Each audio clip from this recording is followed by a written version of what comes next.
Who am I? Right now, my main job is producer. So I produce series for WeTV right now. So I'm like in-house like creative producer for WeTV. So my main job is to produce like BL series. I would say because our direction is to heading towards like 2025, 2026, we are gearing towards more of the BL. And besides the producer stuff, I actually do photography as well. Like my side, it's supposed to be side gig. It's supposed to be like a hobby for me, the photographer stuff. But I think people like my photos. It's So not, like, I love your photograph. It's yeah. beautiful. Yeah. Yeah, so like before coming in full time with like the series stuff, like I used to do a bunch of photography, sexy ones as well, like normal ones as well, and sexy one as well. And then people would hire me to do photography. Yeah, so I thought, oh yeah, maybe I'm actually good at this.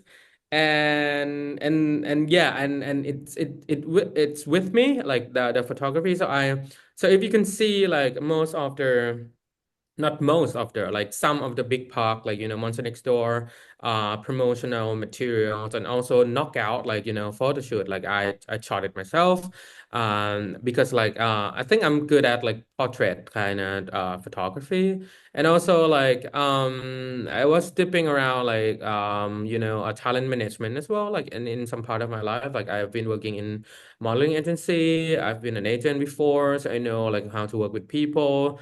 And then like I dipped in like so many this and that, I did a huge part of my life. Like I used to do like news and documentaries for Okay. like major news agency like NBC, BBC, Wow.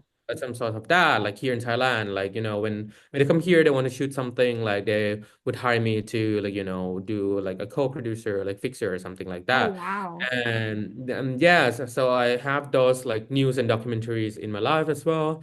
And I also did a little bit of like stage play, Oh, wow.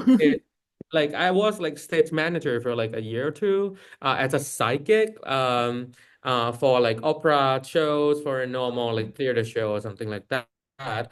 And yes, I did a bunch of like dance music video as well like for Warner Brothers or like something like that. So I Oh. do a little bit of this and that like during my producer year, but one thing that is consist is like I love to work with people, like a bunch of people in one Mm. project, and I love to be the one who do the managing Yeah. stuff Yeah. because I think like I like to manage stuff and get in time with budget, and I love that kind of stuff. And I think growing up, like I love to micromanage like my something in the house, like that's why it stick with me. Yeah, so yeah, that's me. I mean, most people don't really do what they study, so I guess that's okay. What you study is one thing, and then you always ended Yeah, up being a different industry anyway. So, because yeah, as we correct. know, you're doing a production, and we know you've got you've done some photography, you've done there on your Instagram, there's some singing. Grounds where to go. I work late where I'm free from the phone. And of course, Yeah, you've got yeah. a YouTube channel that you've stopped being part of, but it's interesting. Ồ, si sa phượt Mm-hmm. xếp bỏ, xếp pì Sap. lý. Gym, Nam gym. Nam Tim. Do you know what it means if you say it wrong? Um, Oh yeah, that was a part of my life too. Maduki, yeah, a YouTube channel. Like after COVID, I think I work for like a tech company, and they want me to like build a YouTube variety program like channel. So I did that for a year, and it's like it's good. Like I know a lot of things in a lot of area. you've done a lot of little things. Yeah.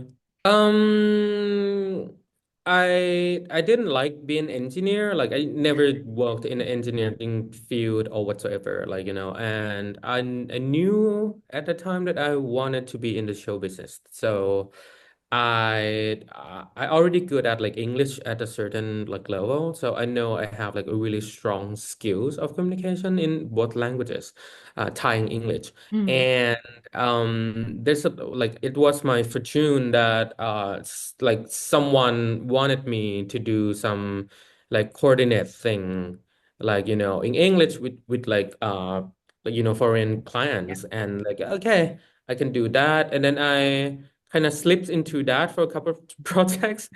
And then I kind of like just slipped my way into the show business like a detour kind of way. Like the I think like the first real like showbiz in like relevant gig is like I was recruited in a modeling agency. And then I work with like as an agent, like oh like I see a bunch of models and actors like working. And then from that, there are several gigs that they need like assistant producer.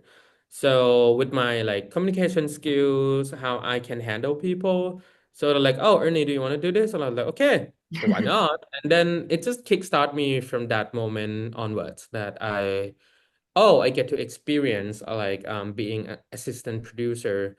And that year kind of like it's really skyrocketing learning curve for me because to be honest, like I never actually been in a field as like assistant producer before. Like I need to learn by going with it, like and I think I did a normal job, like It's okay, job. like yeah, I'm not saying I did a good job, like but I get my way out, and I learned so much about like producing. And that's when I realized that I actually love being a producer, because like this is what I wanted to be in the show business, like and from that onwards I went to LA and study like a mini course of like being producing, to be a producer, making networking and this kind of stuff. And then COVID hit. Yeah. I need to Come come back home. here to Thailand, and it's really hard to find like a gig as like a new producer, like and I did and I also did a little bit of this and that. And then I decided that like, I wanted to follow my passion, which is like producing like films and series, like a long form kind of stuff. I always wanted to do that from a very young age. And I think like they open a position for a creative producer here, and things aligned. And yeah, And there you here are. I am in WeTV doing BL stuff. Yeah. What is the biggest learn? The one thing that is a really key takeaway, and this is the one thing that I always like tell my peers and my junior or someone who's working with me or interns and everything, like I do not sever the connection with people who you are working with, even if they did a pretty bad job. Yeah. Like you don't ever say like, I'm not gonna work with you anymore, or like I don't want to see your face anymore. This is the last job that we will work together. I don't think that's good. Like even though like you work with somebody, even though you work with, you hire somebody to work with you, and they did a pretty bad job, like you don't like their work, and you have to fix it on your own or something like that. It's the struggle and it's the frustration that you had. But I don't think it's a good idea to sever that connection once and for all, because like little that that this show business is smaller than you think. Like in one day, in 5 years or 3 years, or maybe in next month, you will meet them again, under different circumstance. Maybe they learn, maybe you need something from them. Maybe they are the only one who help you at that time and moment. They are the only one that can provide you something.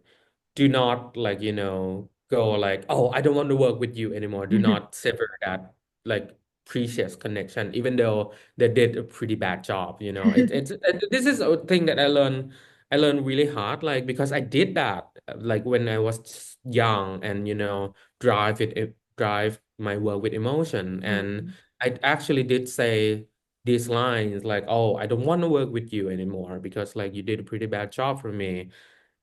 And then the karma just comes back right at me. Like, And they're I think back. like I think like 3 months after that, like he is the only one that I have to beg for to like because Yeah.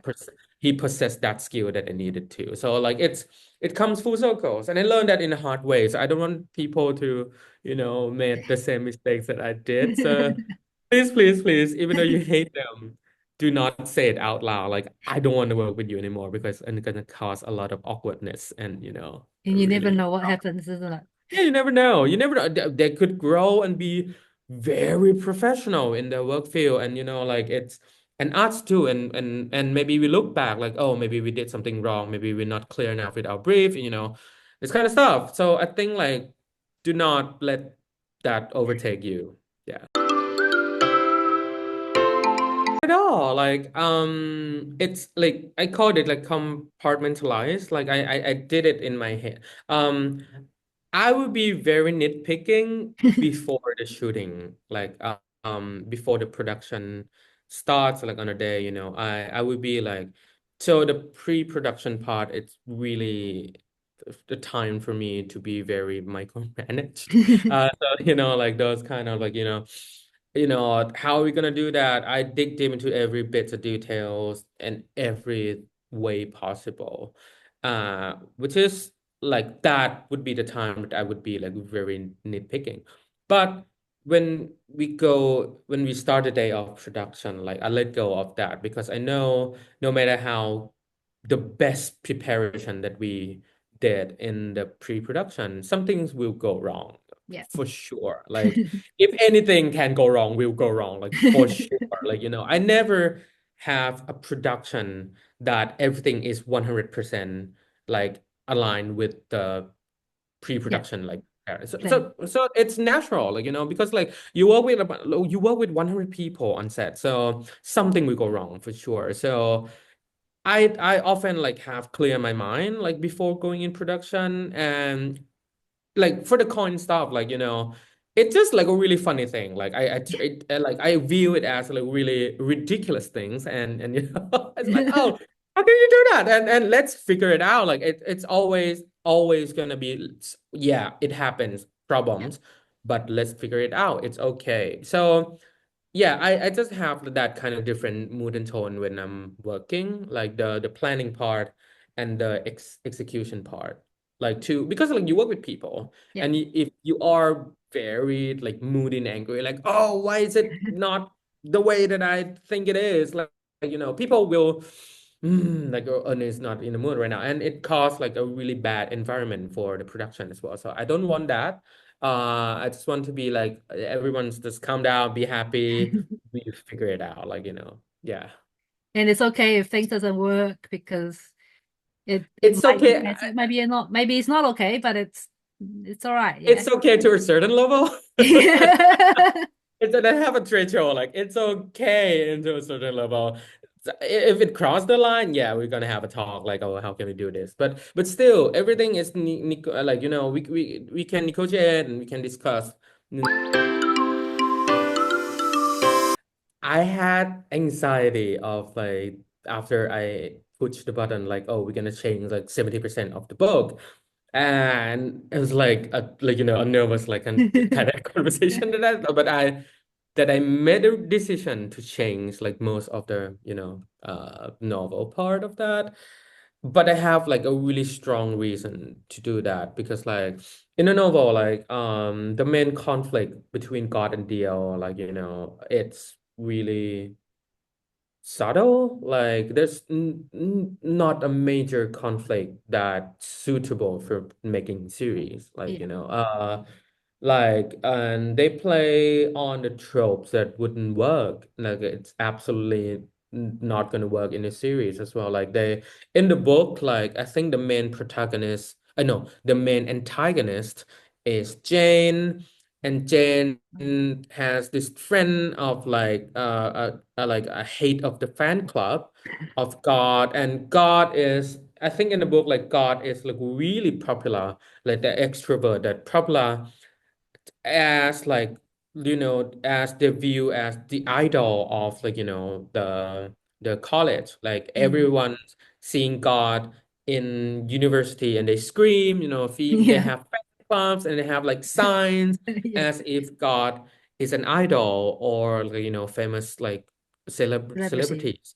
Yeah. But when we do visuals, like we think about the visuals, we think about how we're going to tell stories. Like I don't think it's working for, the settings, because like it create like so much loopholes and plot holes for us to be able to carry this premise that we love so much about like introvert and extrovert, like, to go on. And there's a lot of like,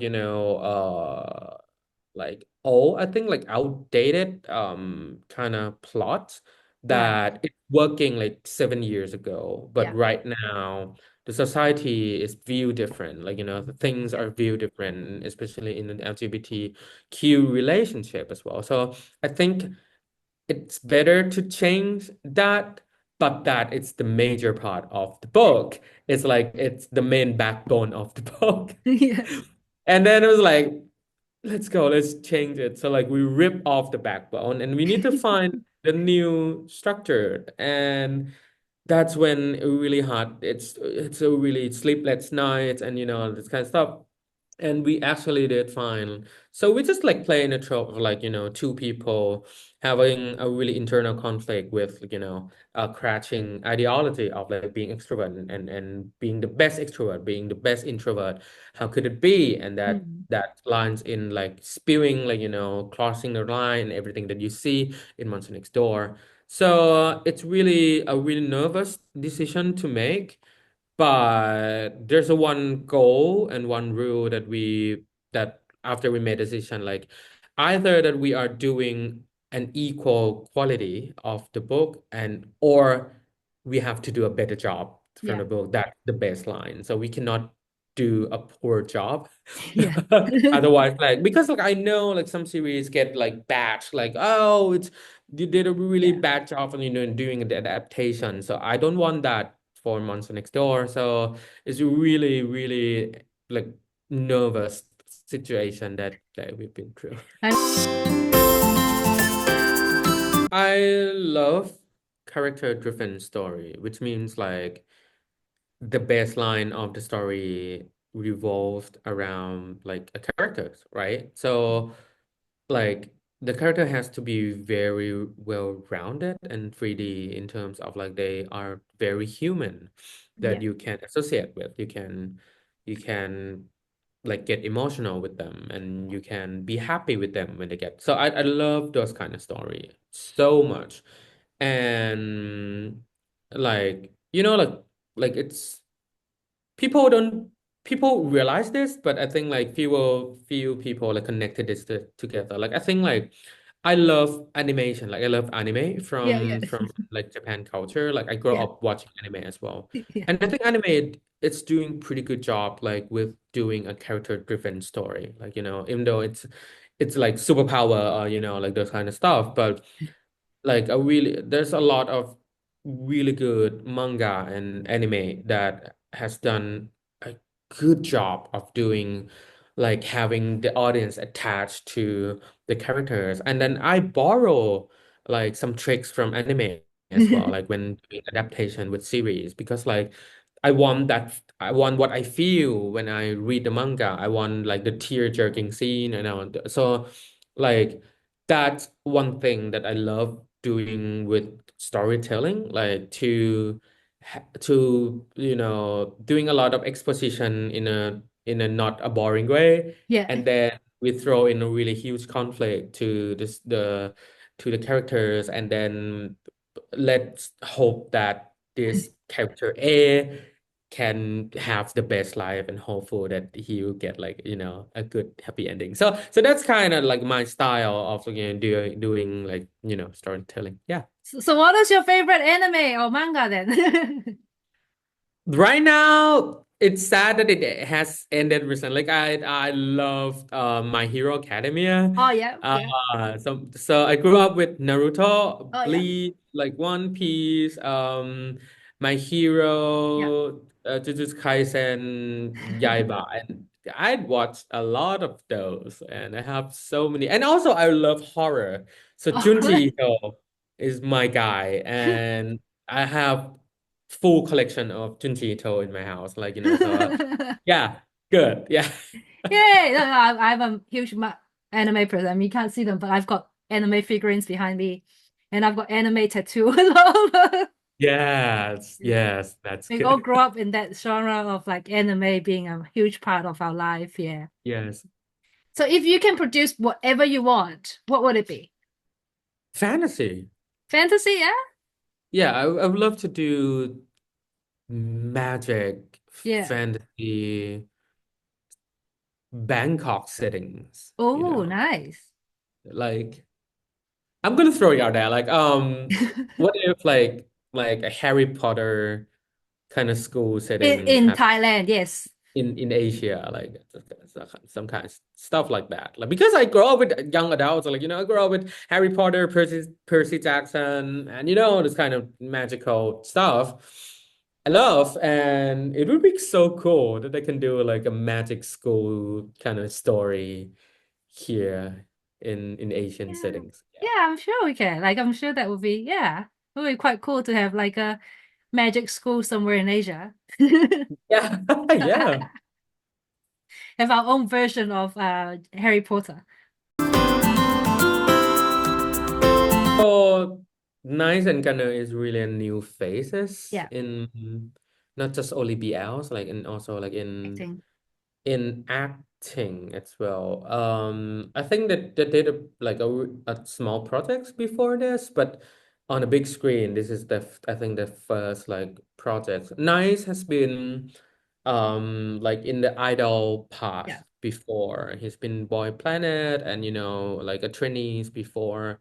And Gunnar has been dipping into like acting for years now. So um what you can expect from Gunnar Nice, you can expect a really good chemistry already. I have some like materials in my phone that I cannot show you that So we like don't, photo stuff, like yeah. behind the scenes stuff like that I have, but I cannot show it to everybody yet. Yet. And I get the same feeling when I cast them, when I cast Big Park, like with Gunnar and Nice. It's like I still love the visuals of, one big strong boy, with muscles and, with martial kind of stuff with with like a smaller frame, cute and, yapping all over. Like, I love that. Yeah. And Big and Park in real life, it's just like that. Like Big is really big boy,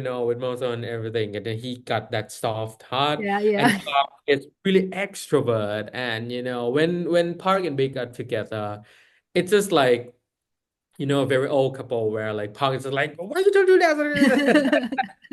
It's so funny to see like Big just like, yes, I'll do that. Yes, I'll do Yeah, but And that's the then thing. Like we've never thought we'd see that side of Beck because in his old work that was not so like yeah, he always did like, ex-boyfriend yeah. die with some weird disease or, vanished or, that kind of thing.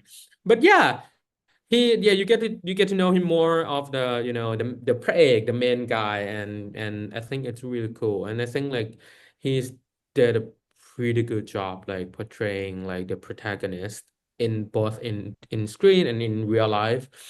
And they are very lovely together. Yeah. And I assume that and I think that you will get that from Gunnar and Ice as well.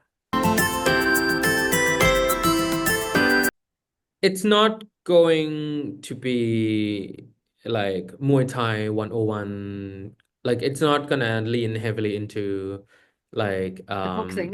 let's boxing, let's do Muay Thai. No, like it's actually a thriller boxing that Ooh. sets in a Muay Thai world. So there we have the intense and darkness and gray area that we dip into, and there will be a bunch of fightings Oh, yeah. out of the ring and inside the ring as well. And there will be sexiness and Oh. steamy Ooh. stuff. So it's really different from Monster Next Door. Ooh, let's watch out for Yes. that. Yeah, so if you like the BL fans who are like, fans of, like a more kind of action and darken and broody, but still with steamy, sexy trough, with strong chemistry between the boxer who, looks very like with a really strong wall and this little guy who wants to break in. So if you like, how old are we talking about? 60 plus.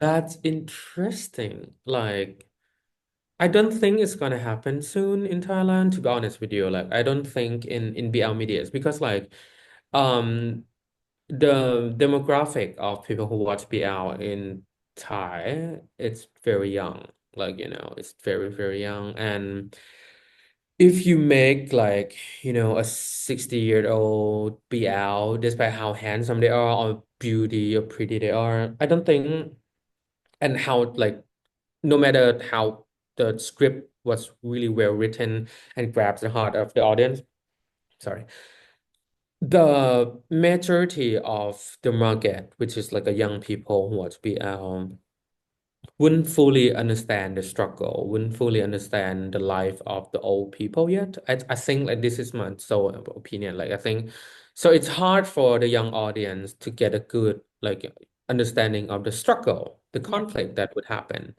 Because like if you're making a BL of 60-year-old people, you cannot have like a conflict of 20-year-old, of course, right? So it has to be a mature kind of experience, conflict and layered, right? So that would be a very hard to comprehend with younger audience, I would say. And that would cause like, you will gain audience for sure, like, but it's gonna be very niche and smaller groups for like a more like older BLs.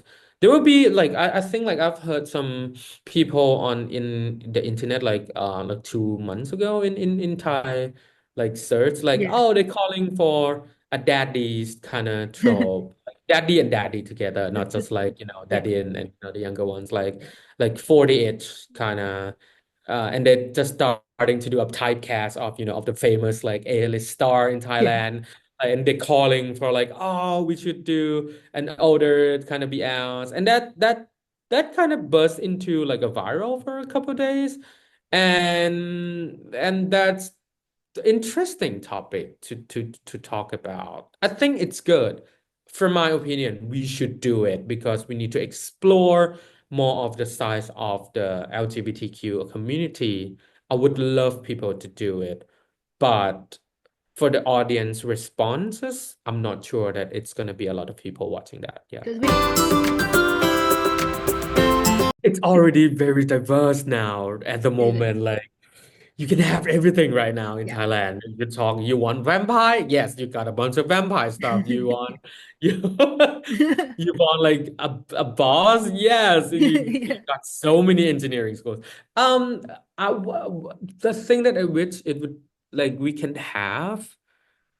Still, I want to see more of the fantasy side of Yeah. BL, like heavily fantasy magical creatures like I don't know like maybe Game of Thrones stuff Oh, I don't know nice. like that would be amazing that we could have like BL set in that tone because it had never been done before.